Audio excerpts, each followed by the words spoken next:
بسم اللہ الرحمن الرحیم۔ ناظرین السلام علیکم۔ اسماعیل خان ایک نئی ویڈیو کے ساتھ آپ کی خدمت میں حاضر ہے۔ ناظرین، آج ہم بات کرنے والے ہیں چیف جسٹس آف پاکستان یحییٰ آفریدی کے بارے میں۔ جیسا کہ آپ جانتے ہیں کہ حکومت پاکستان نے پاکستان کے مقتدر حلقوں نے بہت زور لگا کر زبردستی 26ویں آئینی ترمیم پاس کروائی، جس پر پوری دنیا میں کنسرن شو کیا جا رہا ہے۔ اس پہ یو این نے ایک لیٹر جاری کیا ہے۔ اقوام متحدہ کی انسانی حقوق کمیٹی نے بھی اس پہ تشویش ظاہر کی ہے کہ اس میں ایک تو آئینی ترمیم کا طریقہ کار غلط ہے، اس میں بدماشی کی گئی ہے، لوگوں کو اٹھایا گیا ہے، زبردستی ان سے ووٹ لیے گئے ہیں اور لوٹا کریسی کی گئی ہے۔ دوسرا یہ کہ اس میں بنیادی انسانی حقوق سلب کیے گئے ہیں، عدلیہ کی خود مختاری پہ وار کیا گیا ہے۔ لیکن جب یحییٰ آفریدی چیف جسٹس بن گئے، پورا پاکستان مایوس تھا۔ لوگوں کو لگتا تھا کہ اب پاکستان میں کچھ اچھا ہونے والا نہیں ہے۔ 26ویں آئینی ترمیم کے بعد سب کچھ ہمارے ہاتھ سے نکل گیا ہے۔ لوگوں کو لگتا تھا کہ شاید یہ ملک مصر بننے والا ہے، برما بننے والا ہے، شمالی کوریا بننے والا ہے۔ لیکن یحییٰ آفریدی کو جب نامزد کیا گیا تو لوگوں کا خیال تھا، حکومتی حلقوں کا بھی خیال تھا اور اپوزیشن حلقوں کا بھی، اور آزاد جو حلقے تھے ان کا بھی یہ خیال تھا، غیر جانبدار حلقے، کہ یحییٰ آفریدی جو ہے وہ اس کو ریفیوز کر دیں گے۔ اس سے پہلے کئی بار ایسا ہو چکا تھا۔ اس سے پہلے ایک جو سپریم کورٹ کی کمیٹی تھی، آئینی کمیٹی، جس میں قوانین کے ریفارمز پر کام ہو رہا تھا اور منصور علی شاہ اس کے چیئرمین تھے، 2 سال سے کام کر رہے تھے۔ اچانک چیف جسٹس قاضی فائز عیسیٰ، جو اب سابق ہو چکے ہیں، جو اب قاضی نہیں بلکہ ماضی بن چکے ہیں، انہوں نے منصور علی شاہ کو اس سے ہٹا دیا اور یحییٰ آفریدی کو اس کمیٹی کا چیئرمین لگا دیا۔ لیکن یحییٰ آفریدی نے اس کا چیئرمین بننے سے معذرت کر دی، اور اس کے بعد جب پریکٹس اینڈ پروسیجر کمیٹی کے اندر انہوں نے منیب اختر کو ہٹایا، قاضی عیسیٰ نے، اس کی جگہ انہوں نے یحییٰ آفریدی کو لگایا، تو یحییٰ آفریدی نے وہاں بھی ریفیوز کر دیا۔ اس کے بعد انہوں نے پھر امین الدین خان کو لگایا۔ تو بظاہر یہ لگتا تھا کہ چونکہ وہ سینیارٹی بیس پر نہیں آ رہے، ان سے 2 سینئر جج موجود ہیں، اور پاکستان کے آئین میں درج تھا 1998 کے بعد سے آج تک، یعنی 26 سال سے سینیارٹی اصول پر جو پاکستان کے آئین میں تھا، جو بھی سینئر ہوتا تھا وہی چیف جسٹس بنتا تھا، آٹومیٹک بن جاتا تھا، کسی کو تعینات کرنے کی ضرورت نہیں ہوتی تھی۔ تو اس اصول کے لحاظ سے منصور علی شاہ پاکستان کے چیف جسٹس بننا تھا انہوں نے۔ ان سے پہلے اعجاز الحسن نے چیف جسٹس بننا تھا، لیکن بدقسمتی کہ ہماری ڈیپ سٹیٹ نے، نامعلوم لوگوں نے ان کو دھمکیاں دے کر ریزائن پر مجبور کیا۔ وہ ریزائن کر گئے، جس کی وجہ سے ان کی جگہ منصور علی شاہ سینئر بن گئے، اور 3 سال کے لیے انہوں نے چیف جسٹس بننا تھا۔ تو آئینی ترمیم میں انہوں نے 3 کا پینل لگایا کہ 3 میں سے ہم کسی ایک کو منتخب کریں گے، پھر ایک کمیٹی بنا دی، تو کمیٹی نے یحییٰ آفریدی کو، جو تیسرے نمبر پہ، ان کو جج لگا دیا۔ دوسرے دن جب یحییٰ آفریدی آئے، لوگوں کو لگا شاید یہ ریفیوز کر دیں گے، وہ سب سے پہلے جسٹس منصور علی شاہ کے چیمبر میں گئے اور بند کمرہ ملاقات کی۔ اس کے بعد وہ منیب اختر کے چیمبر میں گئے، ان سے بند کمرہ ملاقات کی۔ اس کے بعد وہ قاضی فائز عیسیٰ کے بعد پاس گئے، ان سے ملاقات کی۔ اس کے بعد ان کی باڈی لینگویج سے اور ان کے طرز عمل سے لوگوں کو لگا کہ یہ چیف جسٹس بننے پر راضی ہیں۔ بعض لوگوں کا کہنا ہے کہ منصور علی شاہ اور منیب اختر نے ان کو مشورہ دیا کہ آپ اس عہدے کو قبول کر لیں اور عدلیہ کو تباہ ہونے سے بچائیں۔ یہ ادارہ تباہ ہو چکا ہے۔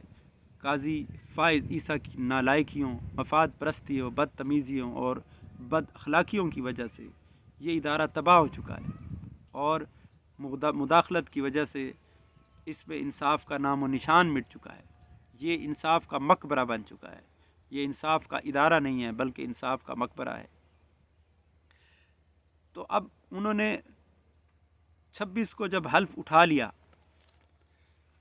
تو جو ان لوگ انتظار کر رہے تھے کہ 2-3 دن میں، 4 دن میں، ہفتے میں پتہ چل جائے گا کہ یا آفریدی فائز عیسیٰ کے نقش قدم پر جاتے ہیں یا ایک آزاد جج کا تاثر شو کرتے ہیں، انہوں نے جو پہلا انتظامی حکم جاری کیا اس نے حکومت کے اوسان خطا کر دیے، اس نے حکومتی حلقوں کی نیندیں حرام کر دیں، ان کی ٹانگیں جو ہے نا وہ کانپ گئیں، جس کو بلاول صاحب کانپے ٹانگ جانا کہتے ہیں، جو پاکستان کا ایک محاورہ بن چکا ہے، کیونکہ وہ ماشاءاللہ اردو زبان کے بہت بڑے ایکسپرٹ ہیں اور مرزا غالب کا جانشین ان کو ہونا چاہیے تھا۔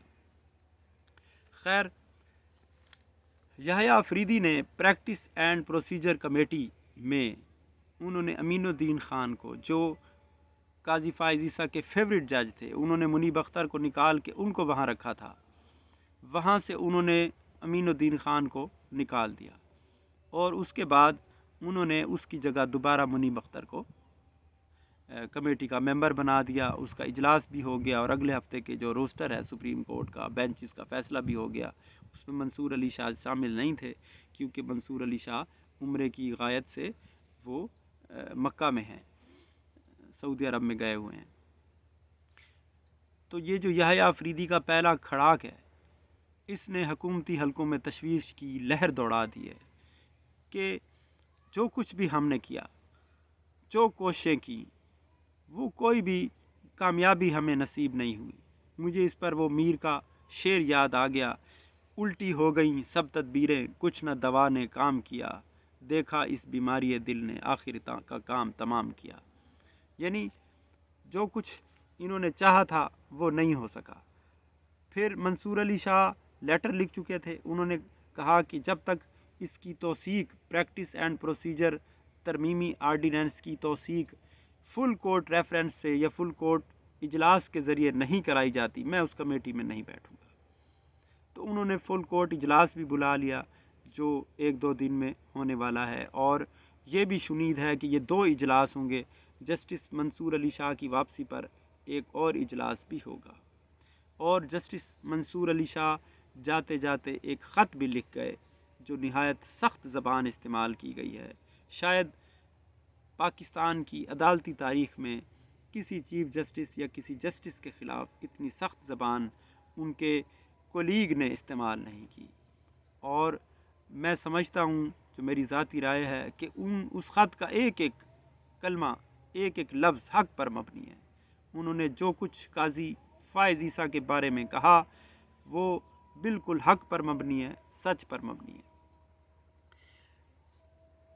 تو ناظرین، جو جسٹس یحییٰ آفریدی ہیں ان کے بارے میں ہم کوئی پریڈکشن تو نہیں کرتے، کوئی پیش گوئی نہیں کرتے، کچھ نہیں کہہ سکتے کہ کل کیا ہو، لیکن جو ان کے بیبی سٹیپس ہیں، ارلی سٹیپس ہیں، وہ ایک رائٹ ڈائریکشن کا پتہ دیتے ہیں، وہ ایک آزاد عدلیہ کے لیے کوشش کر رہے ہیں۔ آزاد عدلیہ انسانوں کا حق ہے، کسی بھی ملک میں انصاف کو آزاد ہونا چاہیے، انصاف کا ادارہ آزاد ہوتا ہے تو انسان آزاد ہوتے ہیں، ورنہ سٹیٹس کی کوئی ضرورت نہیں ہے۔ اگر سٹیٹ انصاف دینے میں ناکام ہے تو ایسی سٹیٹس بیکار ہیں، اگر حکومتیں انصاف دینے میں ناکام ہیں تو ایسی حکومتیں بیکار ہیں، ان کا کوئی فائدہ نہیں ہے۔ اور اس کے مقابلے میں یہ قاضی فائز عیسیٰ جو تھے، ان کو یہ نواز شریف، آل شریف، ان کے حواری جو ہے، ان کو آئینی عدالت کا سربراہ بنانا چاہتے تھے 3 سال کے لیے، یہ ان کے نظام کے گارنٹر تھے، کیونکہ 8 فروری کے الیکشن میں یہ ہارے ہوئے ہیں، اس لیے قاضی فائز عیسیٰ نے الیکشن ٹریبونلز کا جو ان کو کام کرنے سے روکے رکھا۔ آج تک، اس وقت تک جب میں یہ بات کر رہا ہوں، ابھی تک کوئی بھی پاکستان کا الیکشن ٹریبونلز فعال نہیں ہے، نہ اسلام آباد کا، نہ پنجاب کا، نہ KPK کا۔ سب سے زیادہ جو شکایات ہیں وہ پنجاب میں ہیں، کیونکہ سب سے بڑی دھاندلی پنجاب میں کی گئی ہے۔ فارم 45 میں جیتے ہوئے لوگوں کو فارم 47 میں جتوا دیا گیا، لیکن 8 فروری کو یہ الیکشن ہوا، 24 فروری کو یہ پٹیشن عمران خان کی طرف سے فائل کی گئی کہ الیکشن میں دھاندلی ہوئی ہے، سپریم کورٹ اس کا نوٹس لے، لیکن قاضی فائز عیسیٰ اس کیس کو انہوں نے ٹیک اپ نہیں کیا اور چھوڑ کر چلے گئے۔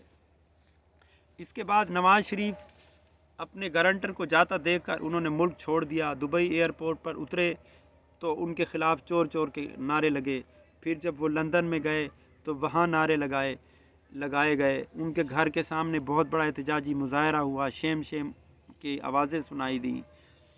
اس پہ ایک دلچسپ ٹویٹ کیا ہے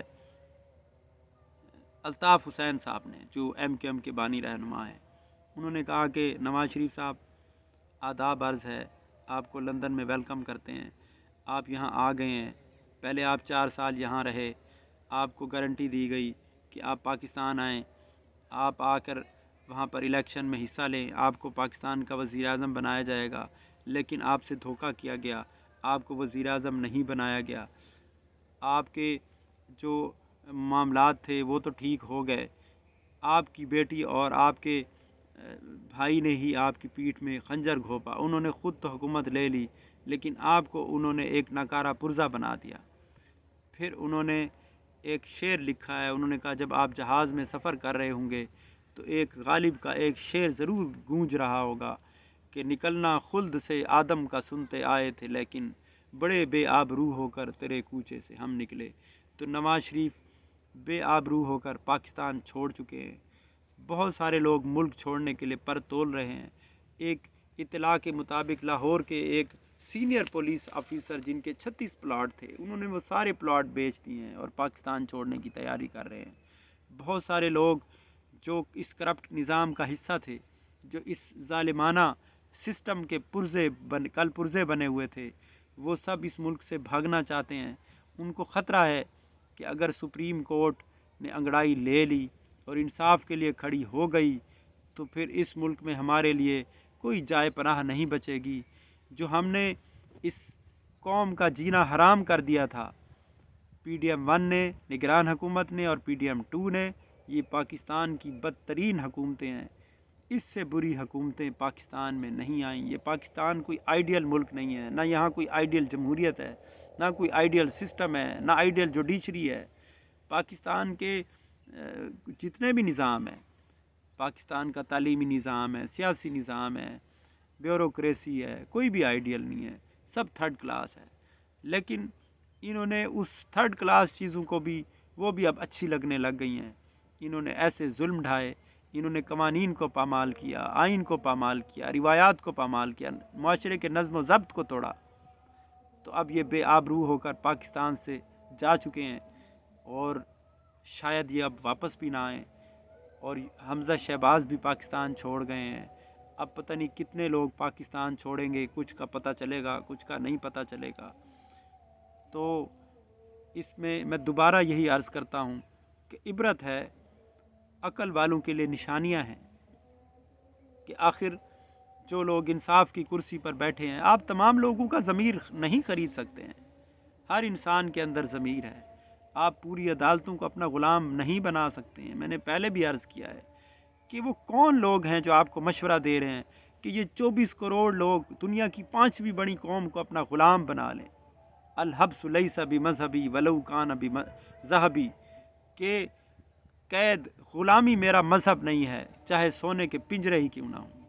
تو پاکستانی قوم اب ٹھان چکی ہے، وہ غلامی کی زنجیروں کو توڑ کر رہے گی، وہ اس ظلم کی سیاہ رات کو انصاف کا سورج اس پہ طلوع کر کے رہے گی۔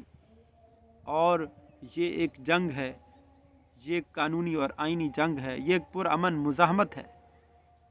پاکستانی قوم پرامن مزاحمت کرتی رہے گی، وہ آپ کے خلاف ہتھیار تو نہیں اٹھائے گی، آپ کے خلاف گنے تو لے کر نہیں آئے گی، لیکن آئینی اور قانونی اور اخلاقی طور پر جو ممکن ہو سکا آپ کے ظلم کے خلاف، آپ کی دھاندلی کے خلاف آواز اٹھاتی رہے گی۔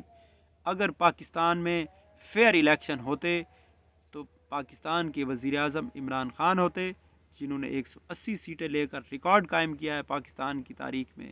یہ بھی اس صورت میں کہ جب ان کو الیکشن کمپین نہیں کرنے دی گئی، ان کو ان کو انتخابی نشان نہیں دیا گیا. اگر کمپین کرنے دی جاتی، عمران خان جیل سے باہر ہوتے، انتخابی نشان ملتا تو وہ کم سے کم 230 سیٹیں لیتے. وہ کلین سویپ کرتے. اور آپ پورا زور لگانے کے باوجود قاضی بھی گیا، قاضی ماضی ہو گیا اور قاضی کے سارے حواری بھی گئے. لیکن انشاءاللہ عمران خان دوبارہ آئے گا، وہ پاکستان پر حکومت کرے گا. وہ امت مسلمہ کا لیڈر ہے، وہ امت مسلمہ کے لیے آواز اٹھائے گا. وہ پاکستان کی خود مختاری کے لیے پہلے بھی اس نے اقدامات کیے ہیں، دوبارہ بھی کرے گا. اور ہمیں یقین ہے کہ خدا اسے سرخرو کرے گا. اور جو لوگ باطل کے لیے لڑ رہے ہیں، جو مفاد پرستی کے لیے لڑ رہے ہیں، جو ظلم کے لیے لڑ رہے ہیں، خدا کی مدد ان کے شامل حال نہیں ہے.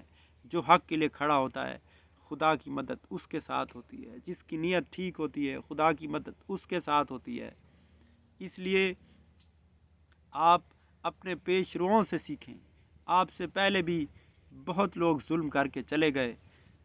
تم سے پہلے جو شخص یہاں تخت نشین تھا، اس کو بھی اپنے خدا ہونے پہ اتنا ہی یقین تھا. اب تو یہ بھی سنا ہے کہ مریم نواز بھی نیکسٹ منتھ لندن جا رہی ہیں. وہ بھی حالات کا جائزہ لیں گی کہ اگر حالات زیادہ بگڑتے ہیں تو پھر وہ اپنے ملک میں ہی رہیں گی. پاکستان تو ان کے لیے لوٹ مار کا ایک اڈا ہے، ایک ٹھکانہ ہے کہ یہاں آئیں. یہ ایک چراگاہ ہے، یہاں سے چر کے چلے جائیں، پھر اپنے گھروں میں بیٹھیں. لندن ساری دولت وہ لندن شفٹ کر چکے ہیں، پاکستان سے اپنے اثاثے شفٹ کر چکے ہیں. جب کبھی ان کو موقع ملتا ہے تو یہاں حکومت کرنے آتے ہیں، انجوائے کرنے آتے ہیں. جب تھوڑا سا زوال آتا ہے، جب کچھ مسئلہ ہوتا ہے تو پھر یہ پاکستان کے ساتھ کھڑے نہیں ہوتے. پاکستان کے ساتھ تو خیر یہ کبھی بھی کھڑے نہیں ہوئے. یہ ہمیشہ اپنے مفاد کے ساتھ کھڑے ہوئے ہیں. ان کو کبھی بھی ہم نے پاکستان کے ساتھ کھڑے ہوتے نہیں دیکھا ہے. ان کا طرز عمل گواہ ہے، ان کی تاریخ گواہ ہے. اور جن کی تاریخ سامنے ہو، 20-30 سال کا عرصہ سامنے ہو کہ ان لوگوں نے پاکستان کی ترقی کے لیے کچھ نہیں کیا. یہ ماڈرن ایج ہے، یہ کمپیوٹر ایج ہے، یہ AI کا زمانہ ہے. اس زمانے میں ملکوں کا ترقی کرنا کوئی مشکل نہیں ہے، کوئی ٹائم نہیں لگتا، کوئی سپیڈ نہیں لگتی.